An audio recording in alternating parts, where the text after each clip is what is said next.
constantly, I've actually heard, I've tried out for shows and I've heard notes from producers where it's like, he's not Mexican enough. He's too Mexican. He's this and that. And it was all based on my name. It was never based on my actual performance, you know? So it does hurt. It does kind of hit you because in your head, you're like, no, I'm funny. I'm a person, don't define me by my race.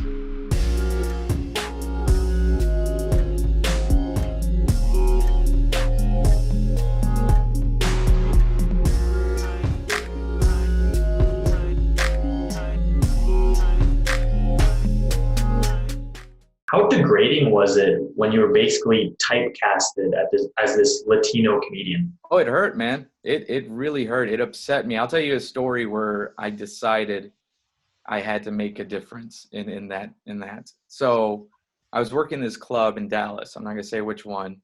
And the manager was very supportive of me. He gave me a lot of weekends. Now I realize that it was a lot of Latino weekends, but he was supportive. He wanted to help, And then there was a Latino comic, I'm not going to mention his name, who came through, who on his contract had that I do not want to perform with Latino comics. I'll tell you why. It's not as bad as it sounds, right? So he had that in his contract. Now, that comic knew my buddy, who was also Latino, but since they knew each other, that comic asked for my buddy. My buddy wasn't available. So my buddy told the manager, well, go with Nick. And that manager was like, Nick's Mexican. And it says in his contract that he can't have Latino comics. And it hurt because in my head, I was like, you've seen me do shows with Tom Wilson. You've seen me do shows with Richard Lewis. You've seen me do shows with Bruce. But now I see that you've only ever seen me as a Mexican comic. Like no matter, did you not see my material? Have you not seen my performance? Like, I'm not that what they think, that stereotypical Mexican comic. And that hurt because it was somebody who I thought had my back and supported me. And to find out that they put me in that box, it really it hit me hard.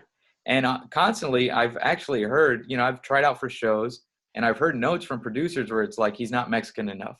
He's too Mexican. He's this and that. And it was all based on my name. It was never based on my actual performance, So it does hurt. It does kind of hit you because in your head, you're like, no, I'm funny. I'm a person, don't define me by my race. And to think that I can't perform for an audience that doesn't have my background, is insulting. To think that I can they're the only ones that can get my humor is very insulting.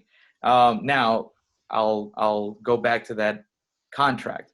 So that comic had, I don't want to work with Latino comics in his contract. Here's why. Okay. Because when an ethnic comic goes into a comedy club, the bookers and owners or managers or whatever, in their head, they're like, oh, we've got an ethnic comic. Well, let's just do an ethnic weekend. And so they will stack the show with ethnic comics.